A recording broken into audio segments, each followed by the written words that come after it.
बहुत दूर देश में पीटर नाम का एक धनी व्यापारी रहता था। उसकी 3 बेटियां थीं, डेजी, अप्रैल और जेनी। तीनों लड़कियां हमेशा इस बात पर लड़ती रहती कि तीनों में सबसे सुंदर कौन है। जब मैं बाहर निकलती हूँ तो पूरा गांव मुझे ही देखता है। मेरी जैसी सुंदरता गांव में किसी के पास नहीं है। शक्ल देखी है आईने में, ऐसा लगता है जैसे किसी छिपकली ने इंसान के कपड़े पहन लिए हों। सुंदर तो मैं हूँ, जो भी कपड़ा पहन लेती हूँ लगता है जैसे मेरे लिए ही बनाया गया है। तुम दोनों तो मेरे पैर की धूल भी नहीं। मैं तुम दोनों से ज्यादा युवा हूँ और ज्यादा गोरी भी, इसलिए मेरी सुंदरता के सामने तुम कुछ भी नहीं। पीटर अपनी तीनों लड़कियों के रोज रोज के झगड़े और उनके अहंकारी व्यक्तित्व से बहुत दुखी था। उसने सारी बात अपने बूढ़े मुनीम को बताई। एक काम कीजिए सरकार, एक प्रतियोगिता आयोजित करवाइए। कैसी प्रतियोगिता? सुंदरता की प्रतियोगिता। मुनीम पीटर को समझाता है कि प्रतियोगिता किस तरह आयोजित करवानी है। अगले दिन एक आदमी ढोल बजाकर पूरे गांव में घोषणा करता है। सुनो सुनो सुनो, इस रविवार को गांव में एक सुंदरता की प्रतियोगिता आयोजित कराई जाएगी। गांव की सभी लड़कियां प्रतियोगिता में भाग ले सकती हैं। जो भी प्रतियोगी जीतेगा उसे सुंदरी का खिताब मिलेगा। इसके साथ ही 1000 सोने के सिक्के भी मिलेंगे। प्रतियोगिता में भाग लेने वालों को पड़ोसी गांव तक जाना होगा और वापस लौट कर आना होगा। डेजी, अप्रैल और जेनी को जब सुंदरता की प्रतियोगिता के बारे में पता लगा तो तीनों खुशी से पागल हो गईं। सुंदरता का खिताब तो मैं ही जीतूंगी। तेरे बस की बात नहीं है, प्रतियोगिता मैं ही जीतूंगी। बेहतर होगा तुम दोनों प्रतियोगिता में भाग ही ना लो, क्योंकि सुंदरता का खिताब तो मेरे अलावा कोई जीत ही नहीं सकता। प्रतियोगिता वाले दिन सभी प्रतियोगी लड़कियां पड़ोसी गांव की यात्रा पर निकल पड़ीं। ये प्रतियोगिता तो बहुत सरल लग रही है, इसमें बस पड़ोसी गांव जाना है और वापस आना है। रास्ते में सभी लड़कियों को एक औरत मिली। सभी प्रतिभागी लड़कियां मेरे पास आए। सभी लड़कियों को एक एक सुंदर ड्रेस मिलेगी, उन्हें ये पहनना है। डेजी, अप्रैल और जेनी नई ड्रेस पाकर बहुत खुश हुई। जब वे लोग आगे बढ़े तो रास्ते में उन्हें एक अंधा आदमी मिला जो कीचड़ में सना हुआ था। सुनो भाई, सुनो, क्या कोई मुझे सुन पा रहा है? मैं अंधा हूँ, कीचड़ में गिर गया था। क्या कोई मेरा हाथ पकड़कर मुझे रोड पार करा देगा? मैं आपको रोड पार नहीं करा सकती, आप कीचड़ में सने हुए हैं। मेरी नई ड्रेस गंदी हो जाएगी।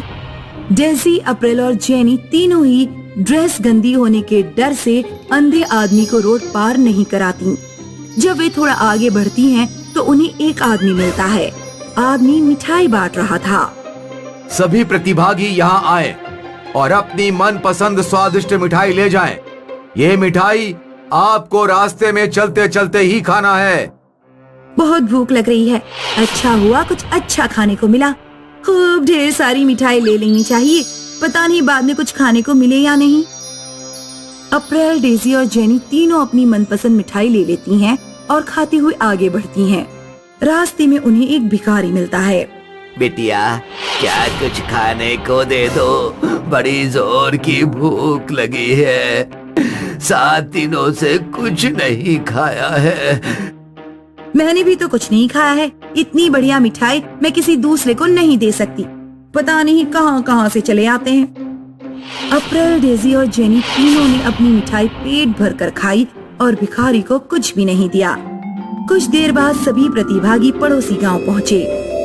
सभी प्रतियोगियों को जंगल के रास्ते 1 घंटे के अंदर गांव वापस लौटना है। दौड़ो, तेज चलो या कुछ भी करो, लेकिन 1 घंटे के अंदर गांव वापस लौटो। अप्रैल, डेजी और जेनी जल्दी जल्दी चलने लगे। जंगल में उन्हें एक आदमी मिला जो दलदल में फंसा हुआ था।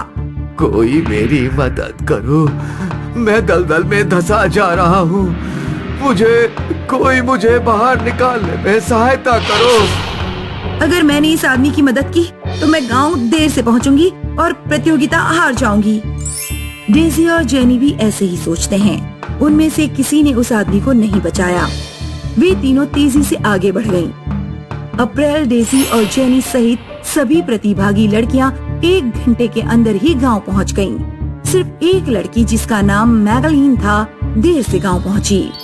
प्रतियोगिता समाप्त हो चुकी है और इस प्रतियोगिता को मैगलीन ने जीता है।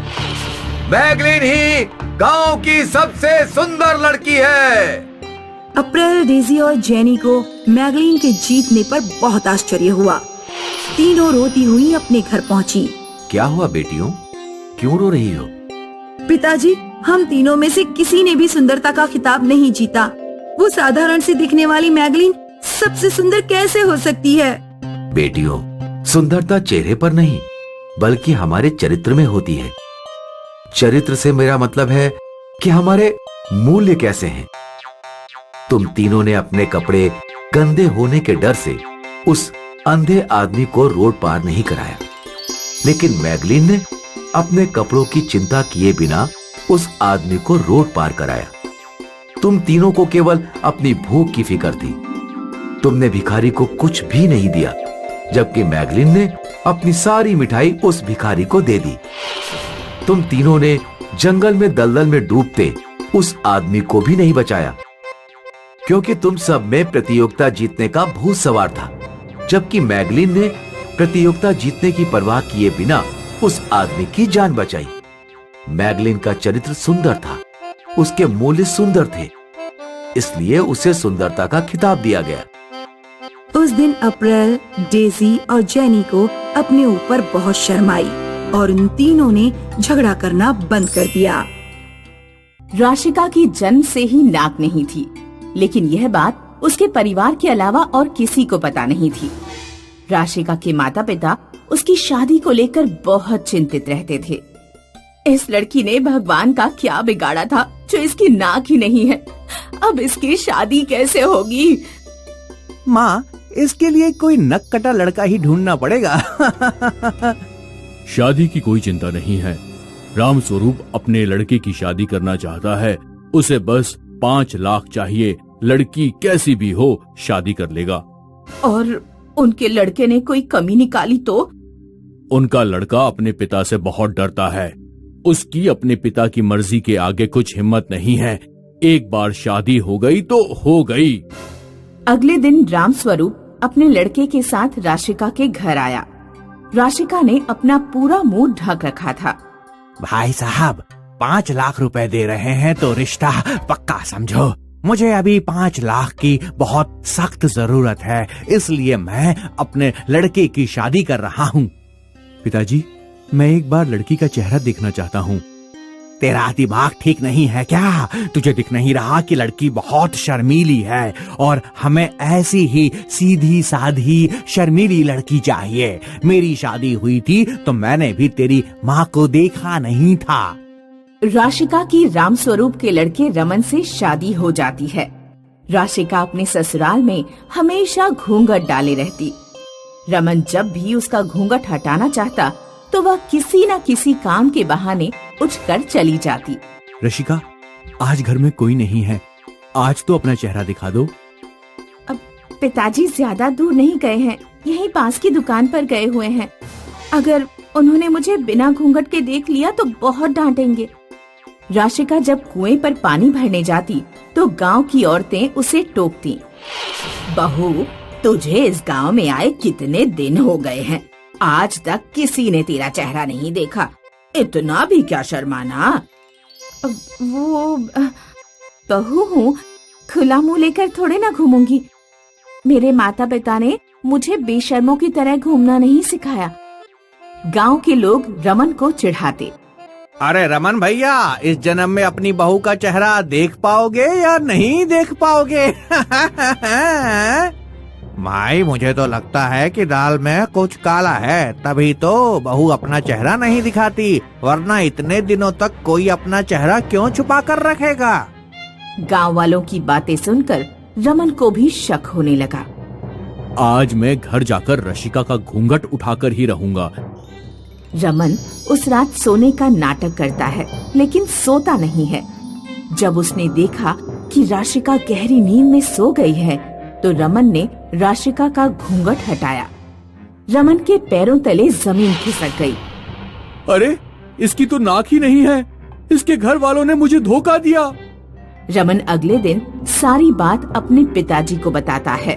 पिताजी, मेरी शादी एक बिना नाक वाली लड़की से हो गई। रशिका के परिवार ने हमें धोखा दिया। अरे, तुझे उसकी नाक से क्या लेना देना? मैंने रशिका के पिता से जो पैसे लिए थे वो अब खर्च भी हो चुके हैं। अब जैसी भी बहू है उसी के साथ रहे। वैसे भी तू कोई काम धंधा तो करता नहीं है, तेरी शादी हो गई यही बहुत है, वरना कौन तुझ जैसे लड़के के लिए 5 लाख देगा? रमन ने अपने पिताजी की बात का विरोध नहीं किया, लेकिन उसने मन में ठान लिया कि वह राशिका से कोई नाता नहीं रखेगा। मैंने खाना लगा दिया है, खा लीजिए। मुझे नहीं खाना, जाकर कूड़ेदान में फेंक दो। धीरे धीरे बात गांव में फैल गई कि रमन की बहू की नाक नहीं है। रमन का घर से बाहर निकलना मुश्किल हो गया, क्योंकि वह जब भी घर से बाहर जाता लोग उसका मजाक बनाते। रमन, तुम्हारी बहू जरूर पिछले जन्म में रावण की बहन शूर्पणखा रही होगी। फूटे भाग्य तुम्हारे जो तुम्हें नक कटी बहू मिली। मैंने अपने लड़के की शादी की है, बहुत सुंदर बहू आई है हमारे घर में। जब रात में रमन घर पहुंचा तो राशिका उससे बोली, मैं आपसे माफी मांगती हूँ।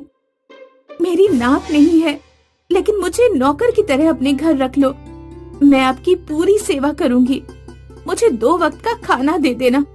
बस मैं आपके कमरे में भी नहीं आऊंगी, कहीं भी बाहर कोने में पड़ी रहूंगी। मेरी नजरों से दूर हो जाओ, नफरत होती है मुझे तुम्हारी शक्ल देखकर। राशिका घर छोड़कर चली जाती है। कुछ दिनों बाद पूरी दुनिया में एक भयानक महामारी फैली। महामारी का कीटाणु नाक के जरिए शरीर में प्रवेश करता था। रमन और उसका परिवार भी महामारी की चपेट में आ गया। राशिका की नाक नहीं थी, इसलिए वह बच गई। राशिका को जब पता लगा कि रमन बीमार है, तो वह तुरंत अपने ससुराल पहुंच गई। उसने रमन और उसके पूरे परिवार की बहुत सेवा की। साथ में गांव के लोगों की भी महामारी के दौरान सेवा की। कुछ महीनों बाद रमन स्वस्थ हो गया। मुझे माफ करना रशिका, मैंने तुम्हें घर में रहने की जगह भी नहीं दी और तुमने मेरी इतनी सेवा की।